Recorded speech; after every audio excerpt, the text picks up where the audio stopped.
Assalamualaikum warahmatullahi wabarakatuh. Selamat datang di Bicara Pajak bersama saya Faris Sustian.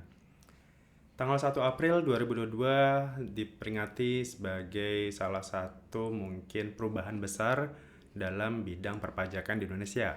Kenapa? Karena per 1 April 2022 ini tarif PPN resmi berubah. Yang awalnya mungkin sudah beberapa tahun, beberapa dekade, tarif PPN itu kita kenal dengan 10%. Nah, mulai 1 April ini tarif PPN menjadi 11% dan itu nanti diperbarui lagi paling lambat tanggal tahun 2025 itu nanti mungkin akan berubah lagi, maksimal adalah 12%. Nah, kenapa terjadi perubahan tarif ini, kemudian latar belakangnya seperti apa, dan apa saja yang nanti akan berubah terkait PPN 11% ini. Nah, kalau saya mengutip dari siaran pers Kementerian Keuangan yang sudah diedarkan sehari sebelumnya, tanggal 31 Maret, tarif PPN ini berubah karena adanya kemarin implementasi penyesuaian tarif di Undang-Undang HPP atau Undang-Undang Harmonisasi Peraturan Perpajakan. Gitu. Jadi itu ada di pasal 7 Undang-Undang Nomor 7 tentang HPP ya, Harmonisasi Peraturan Perpajakan. Dan kebijakan ini tidak terpisahkan dari reformasi perpajakan dan konsolidasi fiskal sebagai fondasi sistem perpajakan yang adil, optimal, dan juga berkelanjutan gitu. Nah, tapi tenang saja, maksudnya walaupun tarif PPN naik 11%, kemudian kemarin juga sempat ada kontroversi ya terkait penghapusan jasa pendidikan, kemudian penghapusan sembako dan sebagainya. Nah, tenang saja di undang-undang nanti, di undang-undang PPN ini yang nantinya akan ada aturan pelaksanaannya terkait PMK, kemudian Perdirjen dan seterusnya. Ada beberapa barang jasa yang awalnya itu tidak dikenakan PPN, nah sekarang itu berubah menjadi fasilitas dibebaskan. Kita tahu ya bahwa di PPN itu ada beberapa fasilitas. Yang pertama, fasilitas PPN tidak dikenakan, artinya memang itu murni tanpa PPN. Kemudian ada juga PPN yang dibebaskan. Pada dasarnya itu terutang, tapi kemudian ada fasilitas dibebaskan. Kemudian ada juga PPN tidak dipungut gitu. Artinya PPN ini dia tidak penjual dia tidak memungut PPN, tapi bisa jadi nanti yang pembelilah yang akan memungut PPN gitu. Jadi ada beberapa fasilitas yang terkait dengan PPN. Nah, untuk PPN yang diberikan kebebasan atau fasilitas bebas PPN ya. Nah, ini antaranya pertama adalah barang terkait kebutuhan pokok. Seperti beras, kemudian gabah, jagung, sagu, kedelai, garam, daging, telur dan susu, kemudian buah-buahan, sayur-sayuran, dan gula untuk konsumsi. Kalau dulu, barang-barang sembako ini dulu awalnya adalah barang ini tidak dikenakan PPN. Tapi saat ini barang itu menjadi barang yang dibebaskan PPN. Ada sedikit perubahan, tapi sama intinya. Sama-sama tidak kena PPN. Gitu. Hanya paling nanti ada aturan teknisnya seperti apa, misalkan apakah semua daging itu tidak dikenakan PPN. Karena kemarin ya sempat ada pernyataan dari Bu Sri Mulyani, misalkan daging yang dijual di pasar itu tidak akan kena PPN. Tapi apakah nanti dengan daging yang kualitas impor, yang dijual di restoran-restoran mahal, apakah itu juga nantinya akan tetap tidak kena PPN? Nah, kita akan tunggu seperti apa aturan pelaksananya terkait barang kebutuhan pokok ini. Berikutnya, jasa kesehatan. Jasa kesehatan, jasa pendidikan, jasa sosial, jasa asuransi, jasa keuangan, jasa angkutan umum, dan juga jasa tenaga kerja. Nah, jasa-jasa ini itu juga dulunya itu tidak kena PPN. Nah, sekarang itu mungkin ada yang kena, ada yang mungkin tidak kena. Nanti tergantung dari aturan teknisnya ya, seperti apa. Kalau dulu contohnya, jasa kesehatan. Semua jasa yang dilakukan oleh dokter, rumah sakit terkait jasa kesehatan itu tidak kena PPN. Termasuk juga misalkan jasa pendidikan, jasa sekolah. Dulu ya, ibaratnya misalkan sekolah negeri dengan sekolah swasta, sekolah internasional itu sama-sama tidak kena PPN. Padahal kan dari sisi biaya, dari sisi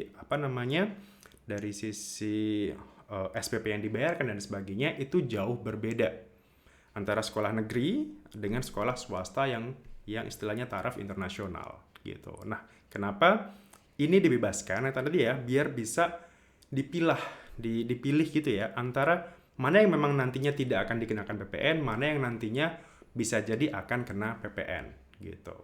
Nah, terkait apa saja syarat-syaratnya tadi, sama kita harus nunggu aturan pelaksanaannya.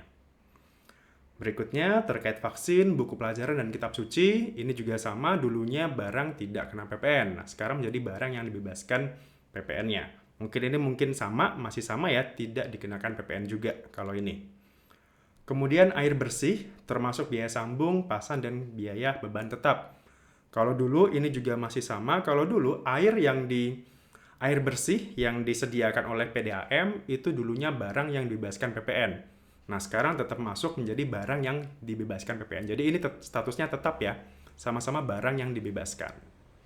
Kemudian listrik, kecuali untuk rumah tangga dengan daya di atas 6.600 volt ampere atau VA.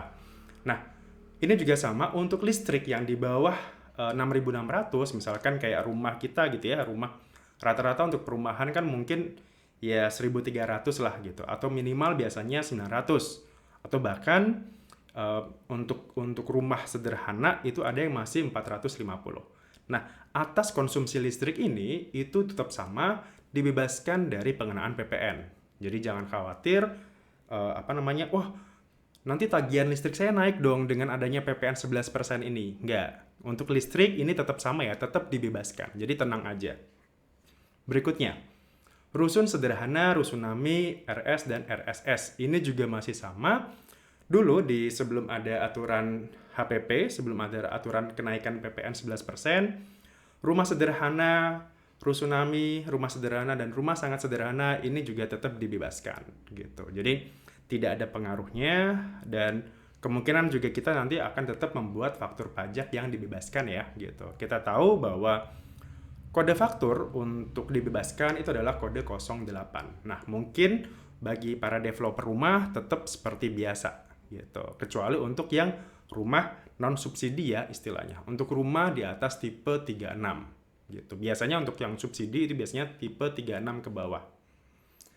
Oke, tadi sudah. Kemudian nomor berikutnya itu untuk jasa konstruksi. Jasa konstruksi, tapi ini terkait dengan rumah ibadah dan juga jasa konstruksi untuk bencana nasional.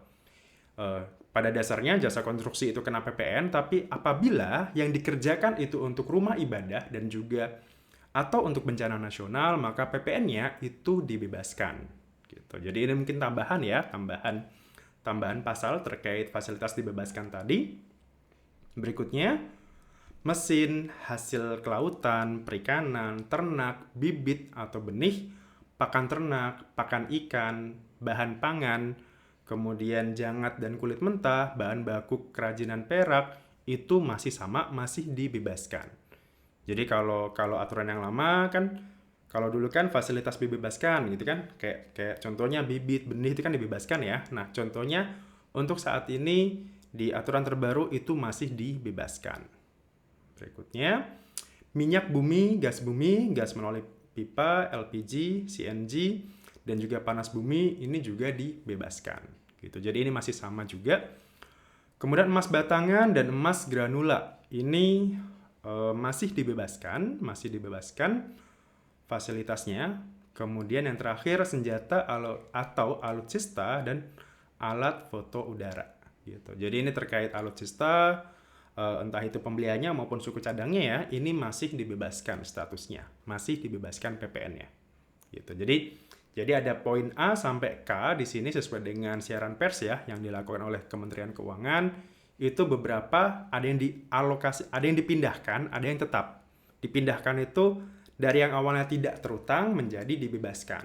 Gitu. Contohnya tadi ya ada sembako, kemudian jasa-jasa yang awalnya tidak dikenakan menjadi dibebaskan. Nah, nanti implementasinya gimana, kemudian pengenaannya seperti apa, serta bagaimana cara pembuatan fakturnya, nanti kita tunggu aturan teknisnya seperti apa. Berikutnya, ada juga barang tertentu dan juga jasa tertentu yang tetap tidak dikenakan PPN. Artinya di sini tidak perlu membuat faktur atau apapun, karena barang ini atau jasa ini itu tidak dikenakan PPN. Pertama di sini adalah barang yang merupakan objek pajak daerah. Contohnya makanan dan minuman yang disajikan di hotel, restoran, rumah makan, warung, dan sejenisnya. Biasanya kalau teman-teman makan di restoran gitu ya, makan di restoran, eh, entah itu apa, katakanlah franchise KFC atau di restoran yang ada pembayaran pajak daerah ya. Biasanya kan kalau kita bayar ada struknya ya, di situ pajak restoran 10%. Nah, orang masih salah mengira, dikiranya itu PPN. Walaupun tarifnya sama ya, sama-sama 10% waktu itu. Sekarang kan PPN sudah 11. Nah, dikiranya apa namanya? Kita makan di restoran itu dianggap PPN, padahal itu adalah pajak restoran, pajak daerah. Makanya kenapa PPN itu tidak mengenakan itu? Kenapa? Karena barang itu, makanan itu yang dijual di restoran itu sudah kena pajak daerah. Artinya dia tidak boleh memungut atas objek yang sama. Karena kan salah satu asas di perpajakan adalah pajak itu tidak boleh dikenakan atas objek yang sama. Nah, PPN tidak boleh mengenakan pajak yang dimakan di restoran karena itu sudah masuk ke daerah gitu. Jadi untuk yang ini tetap tidak dikenakan PPN. Dikenakan pajak daerah tapi bukan PPN. Jadi semoga persepsi masyarakat sekarang berubah karena ketika kita makan di restoran kayak McDonald's, kemudian KFC atau restoran apapun ya, yang di situ struknya tertulis pajak PPN gitu ya, sebaiknya diganti dengan pajak restoran. Tarifnya kebetulan sama ya waktu itu, 10%. Berikutnya yang masih tetap tidak dikenakan PPN itu adalah jasa yang merupakan objek pajak daerah. Tadi ya termasuk pajak restoran. Selain itu apa saja? Contohnya ada jasa penyediaan tempat parkir, kemudian jasa kesenian, jasa hiburan, jasa perhotelan, jasa boga atau jasa catering gitu. Jadi kalau di pajak daerah itu kan ada macam-macam ya, ada pajak hotel, pajak restoran, kemudian jasa boga, jasa catering gitu ya. Jasa catering itu tidak dikenakan PPN. Tapi bisa jadi untuk jasa catering itu sendiri dikenakan pasal 23 misalkan, atau pajak daerah kebetulan kalau ada di situ. Oke, berikutnya uang, emas batangan untuk kepentingan cadangan devisa negara dan surat berharga. Gitu. Jadi kalau alat pembayaran itu tidak dikenakan PPN, contohnya tadi ya, uang, kemudian emas batangan sebagai kepentingan cadangan devisa negara serta surat berharga. Gitu. Itu tidak dikenakan PPN. Berikutnya, jasa keagamaan itu masih sama, tidak dikenakan PPN. Kalau yang lama juga sama ya, tidak dikenakan PPN. Kemudian jasa yang disediakan oleh pemerintah. Contohnya apa? Kayak SIM, pembuatan NPWP, kemudian sertifikat tanah, dan sebagainya. Itu kan jasa-jasa yang disediakan oleh pemerintah. Nah, itu tidak kena PPN. Gitu. Jadi, di samping tadi ya jasa keagamaan. Dulunya jasa keagamaan ini tidak dikenakan PPN, tapi sekarang tetap. Yang sementara teman-temannya tadi ya ada jasa kesehatan, kemudian jasa pendidikan itu sekarang berubah statusnya. Dari yang awalnya tidak dikenakan menjadi dibebaskan. Nah, berikutnya setelah itu. Nah, tapi jangan lupa, selain PPN naik 11%, aduh PPN kok naik ya gitu. Dari yang awalnya 10, kok sekarang naik jadi 11% ya gitu. Tapi jangan lupa, selain penyesuaian tarif PPN ini, pemerintah dengan adanya reformasi perpajakan itu juga sudah dibarengi dengan beberapa insentif yang sudah dilakukan. Jadi jangan dilihat pemerintahnya ini kok gampang banget ya menaikkan tarif gitu ya, kok sepertinya zalim gitu ya. Tapi jangan lupa, ternyata selama ini atau yang sudah berjalan saat ini itu banyak juga insentif-insentif yang sudah dilakukan oleh pemerintah. Paling gampangnya kemarin waktu COVID itu kan banyak banget ya insentif yang diberikan, khususnya insentif pajak ya, yang diberikan ke masyarakat. Ada insentif UMKM, insentif PPh pasal 21, pasal 22, kemudian penurunan angsuran pasal 25 gitu ya, yang terkait dengan pajak. Nah, untuk sekarang juga masih sama, ada juga penurunan tarif PPh orang pribadi atas penghasilan yang sampai dengan 60 juta. Kita tahu ya bahwa sesuai dengan Undang-Undang HPP, bracket untuk PPh orang pribadi kan ada kenaikan ya, yang awalnya dulu 0 sampai 50 juta tarifnya 5%. Nah, sekarang dinaikkan. Jadi 0 sampai 60 itu tetap 5%. Kalau dulu kan yang 60 juta itu kena 5 dan 15 gitu. Jadi bracket bawah diturunkan range dinaikkan range-nya, sementara yang bracket atas kalau dulu kan paling maksimal adalah 205 maksimal itu di atas 500 juta itu kena 30%. Nah, sekarang dinaikkan bracketnya. 500 juta sampai 5 miliar itu 30%, sementara di atas 5 miliar itu naik jadi 30% atau bracket baru ya, 35%. Artinya apa? Penghasilan masyarakat yang di bawah itu tarifnya menjadi lebih kecil, sementara masyarakat dengan penghasilan yang lebih tinggi itu tarif pajaknya menjadi lebih tinggi. Jadi di situ ada unsur keadilan di situ. Oke, masyarakat rendah, karyawan gitu ya, tarifnya diturunkan nih, istilahnya pajaknya diturunkan. Sementara kalau untuk lapisan yang masyarakat super kaya, yang crazy rich itu, tarifnya naik nih. Dari yang awalnya maksimal hanya 30%, sekarang naik menjadi maksimal 35%. Gitu. Jadi ada unsur keadilan di situ ya, gitu. Jadi jangan dikira tarif PPN naik nih 11%, tapi di sisi lain juga kita ada insentif-insentif itu. Oke, berikutnya pembebasan pajak untuk UMKM.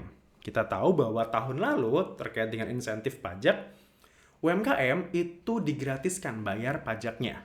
Gitu. Jadi kan pada saat COVID kurang lebih selama 2 tahun ya, dari tahun 2020 sampai 2021 kemarin, untuk Anda pelaku UMKM itu kan pajaknya dibebaskan gitu selama Anda laporan realisasi seperti itu ya. Nah, mulai tahun ini ada yang namanya penghasilan tidak kena pajak bagi UMKM. Artinya apa? Ketika omset Anda masih di bawah 500 juta, Anda tidak perlu bayar pajak. Untuk videonya sudah ada di video saya, di YouTube saya. Intinya adalah, katakanlah dalam 1 tahun, omset Anda masih di bawah 500 juta, berarti setahun itu Anda tidak perlu bayar pajak.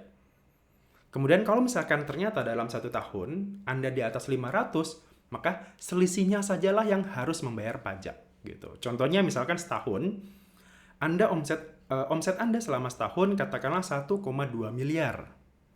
Berarti 500 juta di awal itu Anda free. Anda tidak akan bayar pajak.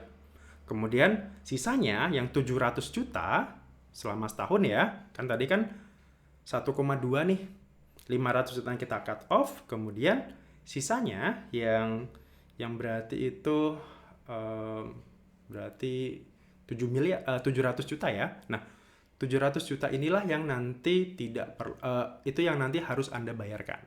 Kalau dulu kan aturannya 1,2 kali setengah persen, selesai. Tapi kalau sekarang ada pengurangnya dulu nih. Jadi Anda masih bisa saving di 500 juta pertama. Kemudian berikutnya Anda baru harus membayar yang setengah persen.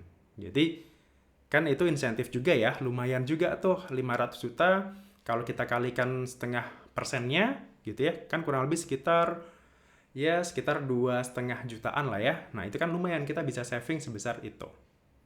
Itu pertama ya, kedua tadi. Kemudian ada juga fasilitas PPN final. Nah, ini nanti juga ada yang namanya PPN final. Jadi bukan hanya PPH, tapi juga ada PPN final.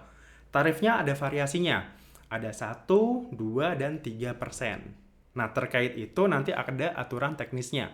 Seperti apa? Misalkan, katakanlah untuk jasa pariwisata, misalkan, oke, PPN-nya 1% aja, bukan 11%. Kemudian atas barang tertentu, misalkan apa contohnya?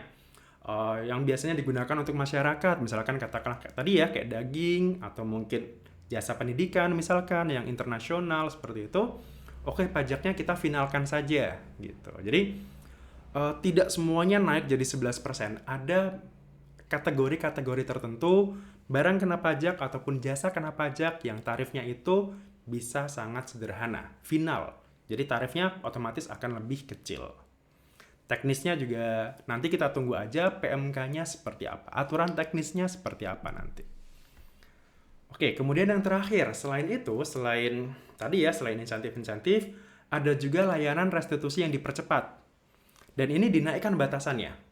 Restitusi yang dipercepat itu kan istilahnya Kalau kita em, apa mengajukan restitusi, itu kan biasanya permohonannya itu maksimal adalah 12 bulan dan itu melalui pemeriksaan. Gitu. Jadi harus diteliti dulu, diperiksa dulu kira-kira benar tidak ini restitusinya segini. Nah, adanya aturan baru, batasan dipercepat. Dipercepat itu artinya jangka waktunya tidak lagi menjadi 12 bulan, tapi dipersingkat menjadi, kalau khusus PPN, itu dipersingkat hanya 1 bulan saja. Dan batasannya dinaikkan dari yang awalnya 1 miliar menjadi 5 miliar. Gitu. Ini kan termasuk, jadi kalau Anda PKP yang mungkin katakanlah ekspor gitu ya, ekspor atau dengan rekanan pemerintah, kan itu sudah pasti lebih bayar ya PPN-nya. Nah, batasan 5 miliar itu lumayan besar gitu. Jadi Anda masih bisa mengajukan restitusi. Kalau yang dulunya dipercepat itu hanya maksimal 1 miliar, sekarang dinaikkan menjadi 5 miliar. Artinya Anda masih bisa saving arus kas Anda dengan lebih cepat gitu. Cash flow-nya biar kita untuk bisnis biar lebih cepat.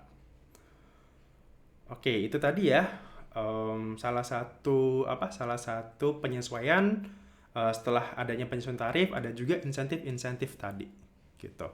Nah, di samping itu pemerintah melalui APBN-nya juga tetap melanjutkan dan memperkuat dukungan berupa perlindungan sosial untuk menjaga daya beli masyarakat dalam kondisi perekonomian nasional gitu. Jadi ada beberapa jenis pajak yang naik tadi ya, contohnya ada PPN, ada juga bracket untuk orang pribadi yang super kaya tadi, yang crazy rich tadi gitu. Tapi di sisi lain dari APBN-nya tetap menjaga, tetap bisa ada yang namanya subsidi, kemudian untuk menjaga inflasi dan sebagainya. Tetap ada lah gitu pembiayaan yang dilakukan oleh pemerintah untuk masyarakat gitu. Entah itu dalam subsidi atau dalam bentuk kredit ringan misalkan gitu. Oke, nah berikutnya tadi ini pengaturan lebih lanjut mengenai Undang-Undang PPN klaster dari HPP ya, Harmonisasi Peraturan Perpajakan, itu paling tidak nantinya akan ada sekitar 14 PMK baru. Tentang apa saja? Yang pertama adalah PMK tentang tata cara penunjukan pemungutan, penyetoran, dan pelaporan PPN atas pemanfaatan PKP TB dan atau jasa dari luar daerah pabean ke dalam daerah pabean melalui PMSE. PMSE ini adalah berbasis elektronik ya gitu. Jadi kayak contohnya misalkan penjualan kayak Netflix gitu ya, jasa-jasa yang dilakukan oleh Netflix gitu kan, itu elektronik semua gitu, berbasis elektronik gitu. Netflix, kemudian Spotify, Zoom dan sebagainya gitu. Itu kan kena PPN kalau sekarang gitu. Nah, seperti apa nanti tata cara pemungutannya itu diatur di PMK. Kemudian berikutnya ada PMK tentang PPN atas kegiatan membangun sendiri gitu. Nah, KMS gitu ya singkatannya. Kan kalau aturan yang lama KMS itu adalah DPP-nya 20% dari biaya bangun atau tarif efektifnya adalah 2% dari total biaya bangun selain harga tanah. Nah, kemudian nanti di PMK yang baru kira-kira nanti tarif efektifnya jadi berapa? Kan kalau dulu 20% itu kita kalikan tarif PPN 10%, tarif efektifnya jadi 2%. Nah, nanti apakah berubah nih DPP-nya? Apakah tetap 20%? Berarti kan jadi kalau kita kalikan 11 berarti kan DPP-nya atau tarif efektifnya menjadi 2,2% gitu ya. Nah, apakah nanti tetap seperti itu ataukah gimana nanti? Kita tunggu aja terkait KMS. Berikutnya PPN atau KMK terkait PPN atas LPG tertentu. Nah, ini juga nanti akan ada penegasan ya terkait LPG tertentu tadi gitu. Kira-kira tarif PPN-nya berapa? Kemudian PPN atas penyerahan hasil tembakau gitu, itu juga terutang PPN. Nah, seperti apa nanti pemungutannya? Kemudian DPP-nya berapa? Seperti apa pelaporannya gitu. Nah, kita tunggu aja PMK-nya ini. Kemudian PMK tentang PPN atas penyerahan barang hasil pertanian tertentu gitu. Jadi selain tembakau ada juga ya yang atas barang hasil pertanian tertentu gitu. Karena sekarang atas penyerahan barang khususnya pertanian itu terutang PPN gitu. Jadi kayak sawit gitu ya. Nah, sekarang kan itu terutang PPN gitu. Nah, seperti apa pemungutan PPN-nya? Nah, kita tunggu aja PMK-nya seperti apa. Kemudian PMK tentang PPN atas penyerahan kendaraan bermotor bekas. Nah, kita tahu ya, kendaraan bermotor bekas itu kan kalau dulu menggunakan dim profit gitu. Artinya penjualannya berapa, pajak masukannya ya sekian persen dari penjualan tadi. Artinya PK-nya misalkan katakanlah 100%, nah PM-nya itu kita anggap misalkan 70%, 80% seperti itu. Jadi tinggal PPN-nya berarti sekitar 2%-an aja ya gitu dari penjualan tadi. Itu kan di aturan yang lama. Nah, di PMK yang baru nanti kira-kira seperti apa perubahannya gitu terkait kendaraan bermotor bekas ini. Berikutnya, PPN atas penyerahan pupuk bersubsidi untuk sektor pertanian. Kita tahu ya di aturan yang lama, pupuk bersubsidi itu adalah PPN yang dibebaskan. Nah, kemudian sekarang gimana nih pupuk bersubsidi? Apakah nanti tetap dibebaskan ataukah ada pengecualian atau seperti apa nanti aturan pelaksanaannya? Nah, kita tunggu aja terkait pupuk bersubsidi ini. Kemudian PPN atas penyerahan JKP tertentu, ya ini nanti mungkin ada penambahan ya JKP tertentu tadi. Bisa aja tadi ya yang awalnya dibebaskan berubah menjadi yang dikenakan, atau kayak tadi awalnya tidak dikenakan menjadi dibebaskan. Nah, seperti apa nanti JKP tertentu ini? Kemudian berikutnya PMK tentang kriteria dan atau rincian makanan minuman, jasa kesenian, jasa hiburan, jasa perhotelan, penyediaan tempat parkir, serta jasa buka atau jasa catering yang tidak dikenakan PPN. Kita tahu ya, atas jasa-jasa tadi itu kan sudah dikenakan pajak restoran. Nah, seperti apa nanti pengkategoriannya? Gitu. Jadi biar nanti lebih detail lagi seperti apa untuk membedakan apakah ini nantinya kena pajak restoran ataukah kena PPN nanti. Apakah semuanya itu tidak terutang PPN, semuanya diserahkan ke daerah misalkan. Nah, kita tunggu aja PMK-nya seperti apa. Berikutnya, setelah itu ada PMK tentang penunjukan pihak lain sebagai pemungut pajak dan tata cara pemungutan, penyetoran, dan atau pelaporan pajak yang dipungut oleh pihak lain atas transaksi pengadaan barang dan atau jasa melalui sistem informasi pengadaan pemerintah gitu. Jadi kan istilahnya e-procurement itu ya gitu. Kalau sekarang kan untuk pengadaan atau tender kan sekarang sudah melalui elektronik gitu. Nah, seperti apa nanti cara pemungutannya? Nah, nanti akan diatur di PMK terbaru nanti.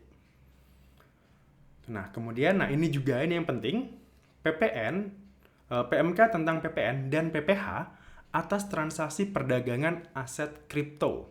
Nah, ini yang penting ya, karena saat ini kan mungkin sedang hangat nih terkait kripto gitu ya. Nah, ini masih berupa nanti seperti apa? Apakah nanti akan disamakan dengan atas penjualan saham gitu ya? Kita tahu kalau saham itu kan sudah kena PPH nih. PPH-nya itu adalah kalau dijual di bursa efek, kena PPH final, tarifnya adalah 0,1%. Nah, apakah nanti aset kripto ini itu apakah nanti sama seperti itu? Pada saat kita menjual aset kripto kita, kena PPH atau kena PPN ya. Nah, seperti apa nanti pengenaan PPN maupun PPH-nya?